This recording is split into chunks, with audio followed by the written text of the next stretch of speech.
So despite all of our advances in society, sometimes taking a step back can provide answers to our most difficult questions. And our next guest is here to talk about his journey across the world to learn why the foods of our past are crucial to saving our future. That's correct. And we're also going to be sampling some of the ancient cuisines today. And stay tuned because one thing that we're trying is apparently delicious, talking about bugs. Everyone, please welcome journalist and author of The Lost Supper, Taras Grescoe. Thank you so much for being here. Great. I didn't mean to sound so sad about eating bugs. I'm very excited to eat bugs. Okay, Yeah. I believe you. No, I'm a good liar. Okay, so The Lost Supper takes us way back to ancient times for things you say we could be eating now. What inspired you to write about ancient foods? It was about 8 years ago. I was invited to a winery in Greece, and I was offered an amazing bottle of wine, this cranberry-hued rosé, with these great tannins, very nice. And it turned out to have been made with a grape. It looked like a Kalamata olive that a shepherd had found in a nearby field. And the winemaker told me that this wine was the same kind of wine that had been consumed at the time of Homer. So I was intrigued. Whoa. I was like, we're going back 2,500 years here. I'm still not sure if it was the real thing, but that awakened an idea in my mind. I'm going to go around the world, and thanks to advances in scientific analysis, we can actually recreate foods from the past. So I set out on this journey, finding 9 foods from our 300 or 1,000 so years of existence as a species, and trying to taste the past. That's fascinating. I mean, we've all heard of carnivores, we know about omnivores as well, but you actually say that one of the things we should be looking for is diversivores, or creating a diversivore. What is that? Am I saying that right? What do you mean by that? It's a mouthful, Yeah. isn't it? You've probably heard of like locavores, Yes. like eating locally, the 100-mile diet. A diversivore is somebody who introduces diversity into his or her diet. And the idea being that we've subtracted a lot of the nutrition from our foods, especially because things are so processed now. In our existence as a species, we consumed about 10,000 different kinds of plants, if you can imagine. Wow. Now, about 150 are cultivated for food. And the same thing's happening with animal breeds. As a matter of fact, we get 60% of our calories as the human race as from corn, wheat, and rice. So by introducing diversity into your diet, you're getting those little micronutrients that are so important for optimal good health.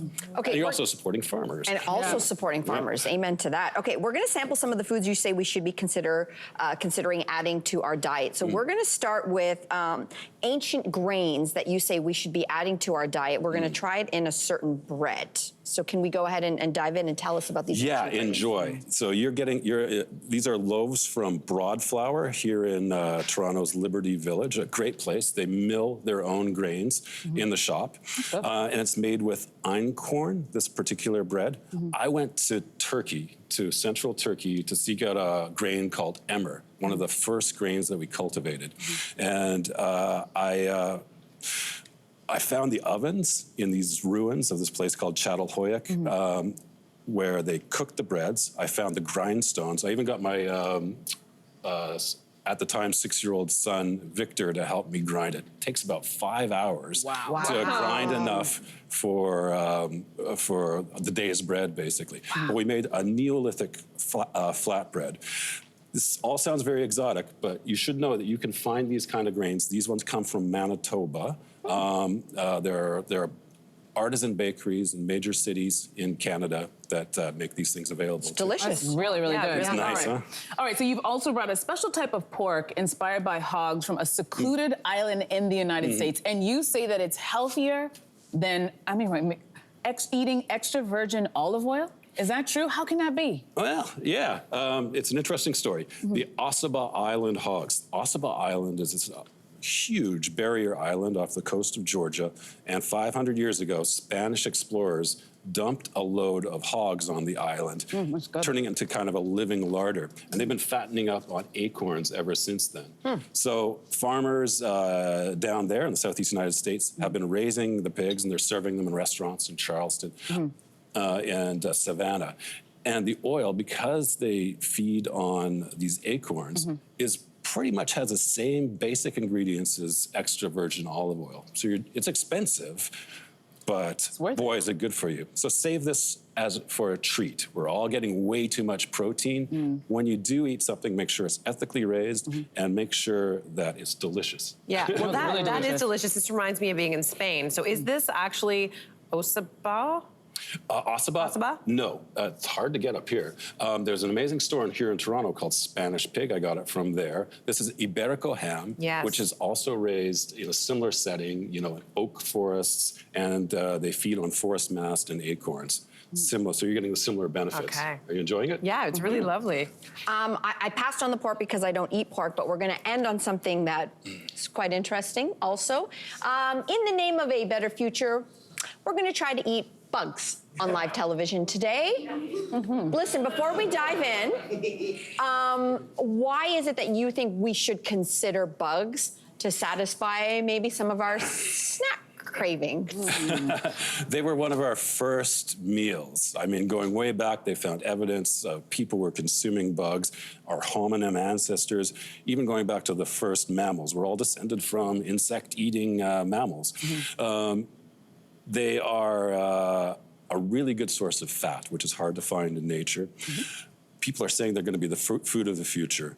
I'm not so convinced because a lot of people are just disgusted, right? Yeah. Rightfully so. I went down to Mexico City and went to some amazing restaurants there where you pay top dollar for insect dishes at white tablecloth restaurants. No, ma'am. They're amazing. No, you're not into it? Nope, look at No. that. Oh, No. that's a bit. That is Never gonna be that hungry. Those were delicious. Those are the best, yeah. What do they taste like? They tasted like, they kind of pop in your mouth. Oh, no. Jeff lost me. Jeff lost me. Would you consider trying some chapulines? These That are is a what? roasted crickets. What are they called? Chapulines. Chapulines. What is done to this? Like, it's just roasted? Is there anything added to it? Or I'm just like... Just don't look at it. You can't- Just Li- pop it in. Ready? Yeah, yeah. Ready? Oh, it's Ready? fine. It's fine. Lime and chili. Lime and chili. Yeah. It's okay. You just gotta not think about it. It's like a nut almost. It's a crunchy it's nut. not. It's got the lime that kicks in afterwards, so yeah. Yeah. Or seeds. It's almost With a like bit of lime seed. on It top. does. Yeah, yeah. I mean, there's nothing. You know what they're great with? Mezcal. Okay. Oh. That's how they do it. They're like peanuts. It's really Toss 'em good. back. I was worried. I mean, I'm not Look at gonna you go guys. like into that right now, but it wasn't bad. It wasn't bad. Wow. Taras, thank you so much. This has been fascinating. Pleasure. Thank you for this book. It's a wonderful, wonderful read. Okay, so there are so many more foods that you're going to feature, and you do feature in The Lost Supper. So make sure you do check it out. It is a fascinating book. Make sure you check it out. But studio audience, you know what? For you today, you get to check it out today because you're going home with your own copy. Such a great read. Thank you so much for this, Taras. Thanks you. for being here. We really appreciate it. Hey there, what did you think? Drop your comments below and join the conversation. And don't forget to like and subscribe so you can find more on everything from food and fashion to pop culture and current events. See you soon.